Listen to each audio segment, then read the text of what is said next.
Hola, feliz jueves 25 de junio. Muchas gracias a todas y a todos quienes nos están aquí siguiendo en esta transmisión de la Post Mañanera.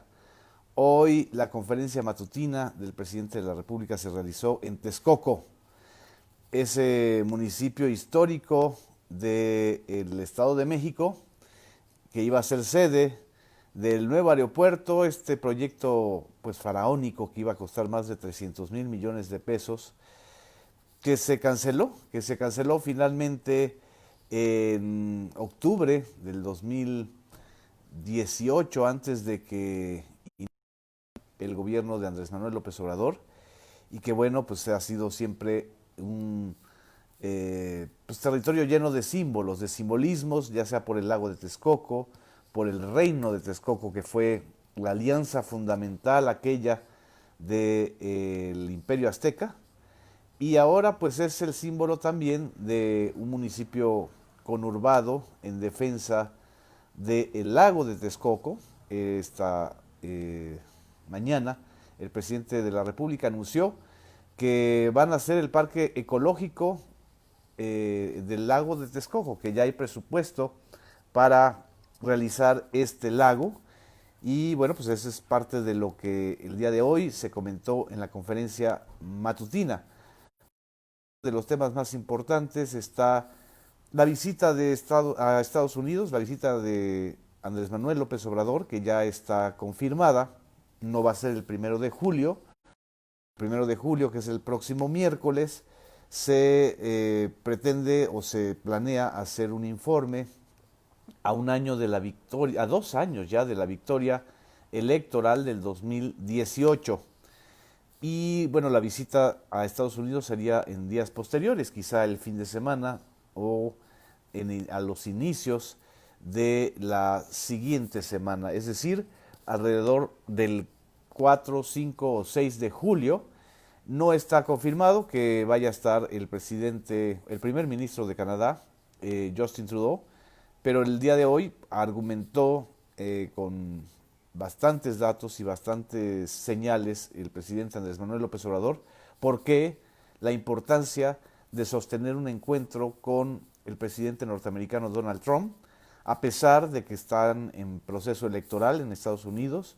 Es una visita que no solamente es de agradecimiento y de relaciones públicas, sino también estratégica. Es el anuncio al mundo que ya está un instrumento nuevo para inversiones y para intercambio comercial, que es el Tratado México-Estados Unidos-Canadá, que bien nos va a venir como país en medio de esta situación tan delicada que es la pandemia del coronavirus y que ha reducido las inversiones.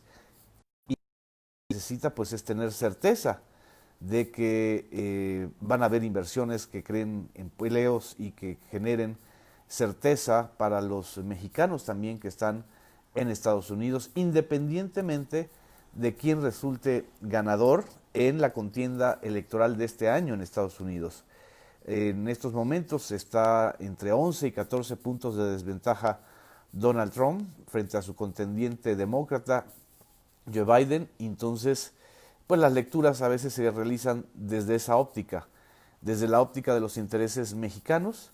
Creo que es muy importante lo que mencionó el presidente Andrés Manuel López Obrador el día de hoy. También se habló de la carta de la compañía española Iberdrola, que en días pasados un periódico de circulación nacional, el periódico Reforma, publicó un anuncio de que van a desinvertir en México, y López Obrador lo que mencionó es que hay una carta a la compañía que dice exactamente lo contrario. Se habló obviamente del tema de la seguridad pública y de la incidencia delictiva en el Estado de México, uno de los estados más poblados del país, además con la presencia de 4 grandes cárteles, que por primera vez se dio a conocer el mapa actual de la disputa de los 4 cárteles que operan en el Estado de México, y también, por supuesto, el caso de Guanajuato, el cártel Santa Rosa de Lima, su presencia, su expansión y el operativo que se está realizando en esta zona, pues para combatir a este cártel. Esto creo que es importante de lo que se mencionó en la conferencia matutina, más otros temas que también vamos a comentar. Aprovecho esta pequeña interrupción para mandar saludos a quienes nos están sintonizando desde Puebla. A Rudy, muchas gracias. A quienes nos ven también en algunas comunidades mexicanas de Estados Unidos o que no sean mexicanas, pero que están ahí viviendo. Muchas gracias. A César Tony Andrade, ahorita vas a escuchar toda la síntesis, fueron unos adelantos. Marcos Son, que nos está mandando saludos desde Tultitlán, Estado de México. Desde los Países Bajos nos está escuchando León González, me imagino que es Holanda. Jorge Esquerra, muchas gracias desde Tlacote. Verónica Villaurrutia dice que tengo razón, es la primera de la historia donde hay tanta información y transparencia. Berta Hernández lamenta que vaya Andrés Manuel López Obrador a Estados Unidos. Desde Apan Hidalgo, Ricardo Díaz, desde Huixquilucan, Verónica Gómez. Mónica Ramos, felices lluviosos días desde la alcaldía de Milpa Alta. Está lluviosa la mañana, pero está muy agradable. No hay ningún viso, por lo menos que sentimos y presenciamos e intuimos, de ningún sismo en estos días, después del susto de hace 2 días. Silver Ángeles desde Los Cabos, Baja California Sur. Ricardo Rodríguez, muchas gracias. Alejandra González. Gerardina Martínez desde la Ciudad de México. Kafquito, gracias, saludos. Desde Puebla también Sara Jiménez, que nos está mandando saludos desde Temisco. José JC Granados, Eduardo Santor también desde Sinaloa, muchas gracias. Desde Winston, New York City, Sergio Martínez, muchas gracias. Desde Aguascalientes, Juan Carlos Díaz, gracias por estar aquí en estas post mañaneras. Vamos a entrar en materia. La primera parte hablaron sobre los operativos y la colaboración con el Estado de México. No hay discrepancias, no hay diferencias, trabajamos unidos en el tema de seguridad. De igual manera, expresó el gobernador Alfredo del Mazo. Y vaya que lo que diga el gobernador Alfredo del Mazo tiene cierta importancia. Recordemos que del Mazo llega a la gubernatura como parte de una dinastía, la dinastía del Grupo Atlacomulco, que ha gobernado el Estado de México desde hace muchos años. A esa misma dinastía perteneció Arturo Montiel, Enrique Peña Nieto. Y bueno, es uno de los bastiones de gobiernos priistas más importantes en la historia de México, pero ahora que pues prácticamente tienen un gobierno dividido con una mayoría de Morena en el Congreso, con varias alcaldías importantes gobernadas por Morena, hay una coexistencia. Y no podría ser de otra manera, porque también hay una coexistencia en desafíos y problemas comunes como la delincuencia y por supuesto el coronavirus. En este sentido, también en materia de delincuencia organizada o de combate a la delincuencia, en el Estado de México actualmente hay 9,000 elementos de la Guardia Nacional. Los delitos de alto impacto se han logrado disminuir en 17.4% de lo que va de enero a mayo de este año, comparado con el mismo periodo del 2019. Sobre el coronavirus, hay 31,000 casos positivos confirmados en el Estado de México y desgraciadamente se han fallecido 3,731 personas. El general Crescencio Sandoval, Luis Crescencio Sandoval, titular de la Sedena, afirmó que en el Estado de México está en el lugar 11 de las entidades con mayor índice de delincuencia, y en 9 de los 125 municipios se agrupa el 45% de la población, es decir, una alta densidad demográfica que hace del Estado de México un verdadero desafío. Pues ahí están el municipio más poblado del mundo y del país, que es Ecatepec, y también los municipios con más altas tasas de incidencia delictiva, de problemas conurbados, en fin. Está Naucalpan, está Tlalnepantla, está Chalco, está obviamente el municipio de Texcoco y por supuesto Culhuacán y otros en donde hay luego registros de graves problemas de seguridad pública. Por primera vez, y esto me adelanto, fue casi al final de la conferencia matutina, el presidente de la República le pidió al secretario de la Defensa que mostrara el mapa actualmente de los grupos delictivos que están en disputa en el Estado de México. Y ahí observamos cómo por regiones, en la región del sur del Estado de México, pues están disputándose el control los cárteles que provienen de Michoacán. Es el cártel de la familia michoacana y el cártel de los caballeros templarios que ensangrentaron Apatzingán y buena parte de Michoacán durante el sexenio pasado. También está la presencia del cártel Jalisco Nueva Generación, sobre todo en el norte de la entidad, conurbada a la parte de la Ciudad de México, es decir, el cártel del Valle, es la zona de influencia del Valle de México. Aquí me están diciendo que Tultitlán también, y el otro cártel es el de Guerreros Unidos, es el cártel del estado de Guerrero. Este cártel presuntamente involucrado también en la desaparición de los jóvenes estudiantes de Ayotzinapa, tiene por supuesto una presencia muy fuerte en la parte sur oriente del Estado de México, sur poniente del Estado de México según el mapa. Y ahí hay una serie de disputas, creo que es interesante cómo se planteó en la conferencia matutina este bosquejo o esta radiografía de los cárteles en el Estado de México. El otro tema que abordó ampliamente el presidente López Obrador fue el de su visita a Estados Unidos. Relató que Estados Unidos fue la nación que más fondos destinó para la reactivación económica en México. Hay beneficio para 34 millones de mexicanos que viven en la Unión Americana.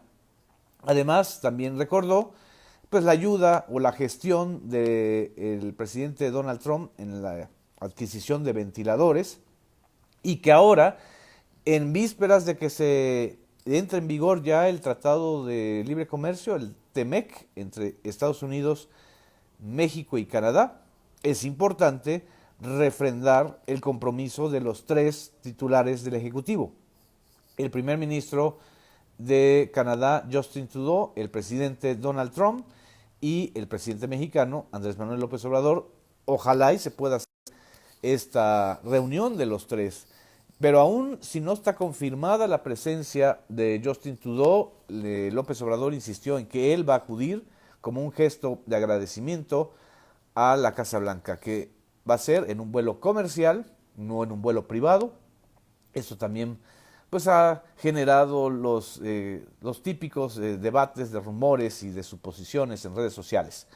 Lo acompañarían el canciller Marcelo Ebrard, la secretaria de Economía, Graciela Márquez, y el empresario y jefe de gabinete, el señor Alfonso Romo. El tema finalmente es si su visita influye o no en el proceso electoral de Estados Unidos. Y esta es una reflexión de mi lado, es muy diferente a la visita que hizo Trump en agosto del 2016 a Los Pinos, en México. Cuando Trump visitó Los Pinos, Peña Nieto le dio un tratamiento de jefe de Estado a alguien que apenas era un candidato. Y esa visita representó para Donald Trump un punto de inflexión importante en su disputa con Hillary Clinton en 2016. 4 años después, el jefe del Estado, nos guste o no a los mexicanos, o les guste o no a muchos norteamericanos, sigue siendo hasta el día de hoy Donald Trump. Y con él se tiene que sentar a negociar el presidente mexicano Andrés Manuel López Obrador y por supuesto el premier canadiense Justin Trudeau. En ese sentido, no es avalar a una campaña electoral, es prácticamente asumir la realidad de que en este momento está gobernando Donald Trump. Desde mi punto de vista, no creo que influyan para mucho la visita o no de López Obrador en la contienda de Estados Unidos. La contienda de Estados Unidos se está definiendo por asuntos eminentemente domésticos, tienen que ver con el racismo, tienen que ver con la pésima conducción de Donald Trump en el tema de las protestas contra el abuso policíaco y las protestas por el racismo estructural de Estados Unidos. Tienen que ver también con un asunto del manejo de gobierno y de Estado frente a la pandemia. Estados Unidos es el epicentro mundial en estos momentos de la pandemia del coronavirus. Es el país que tiene más número de casos, mayor número de muertes, un desmantelamiento en algunas zonas del sistema de salud muy graves y por supuesto también tiene en estos momentos el mayor número de desempleados, más de 30 millones de personas que se quedaron sin empleo.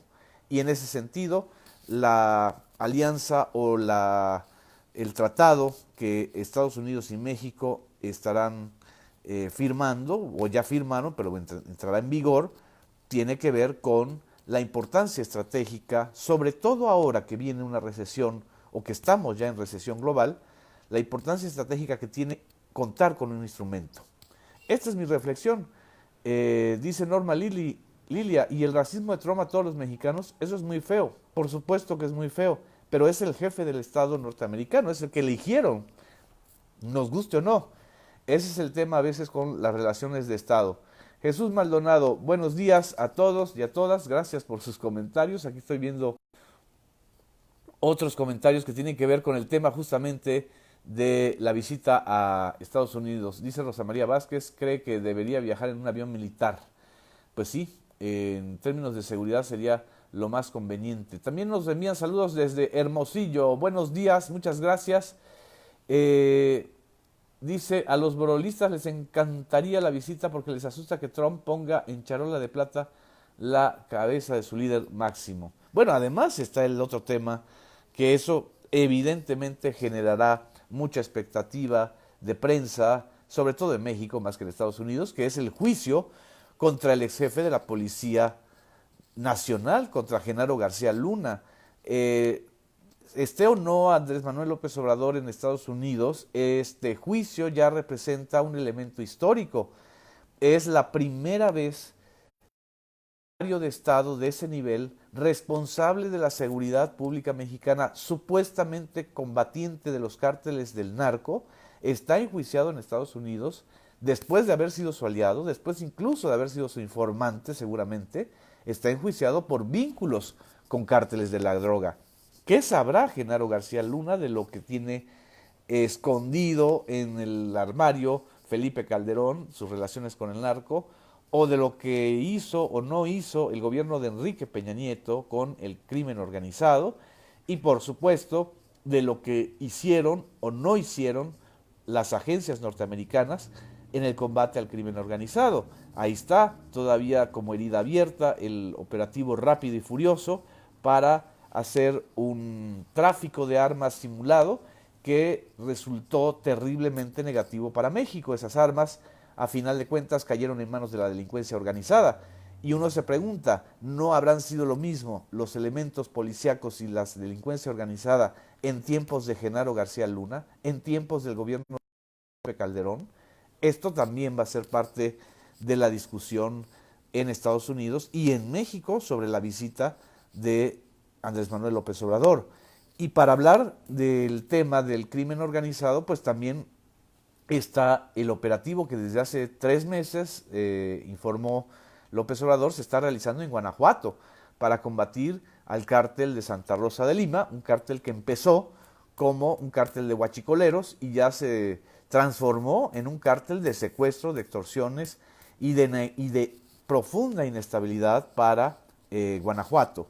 También está, por supuesto, el tema del crimen organizado en relación con Guanajuato y con el Estado de México, que se abordó en la conferencia matutina.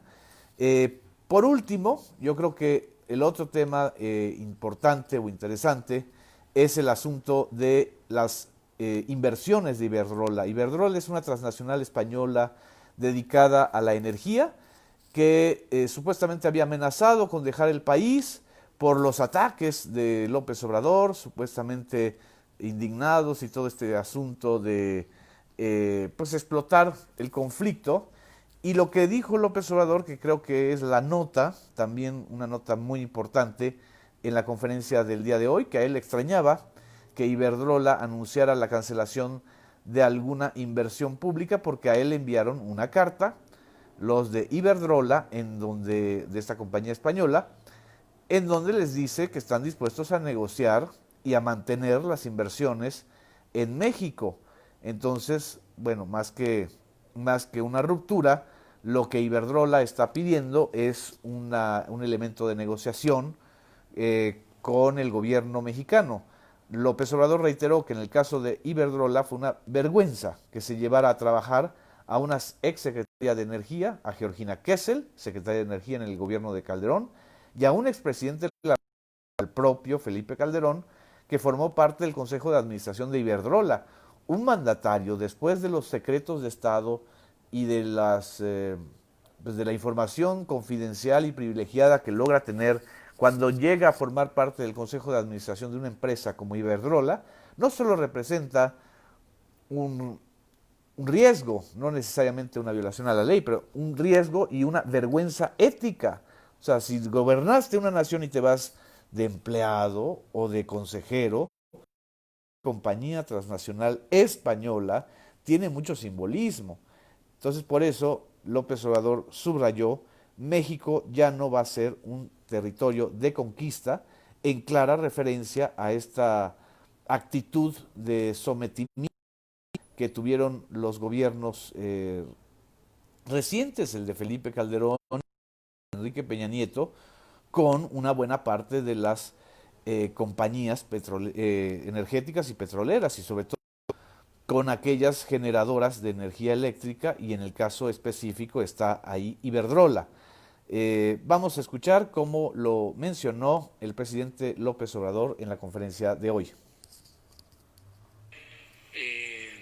Los atienda la secretaria de Energía y el director de la Comisión Federal de Electricidad, pero ya basta. Que se entienda bien, que se escuche fuerte y lejos. México no es tierra de conquista. Así es, México no es tierra de conquista. Esto fue muy claro lo que dijo López Obrador, y bueno, al mandarle el mensaje a Iberdrola, se la están mandando a las compañías españolas dedicadas a obtener grandes dividendos a partir de la corrupción preexistente o existente durante los gobiernos de Felipe Calderón y de Enrique Peña Nieto. Estoy hablando específicamente de OHL, ahora Aleática, se llama Aleática ahora, pero bueno, ahí están los expedientes y los casos muy claros de corrupción de OHL en la construcción de pues el viaducto bicentenario, del circuito exterior mexiquense, de muchísimas obras que hicieron en Veracruz, en Puebla, incluyendo la Ciudad de México. Esto creo que es de lo sustancial que escuchamos el día de hoy en la conferencia matutina. Estoy viendo sus comentarios. Muchas gracias por sus saludos. Tengan un excelente jueves. Que bueno, este jueves 25 de junio sea también un jueves mucho más relajado que los 2 días anteriores después del susto del sismo. Y recuerden, usen su cubrebocas si van al espacio público, quédense en casa y sean muy productivos en donde quiera que estén. Muchas gracias.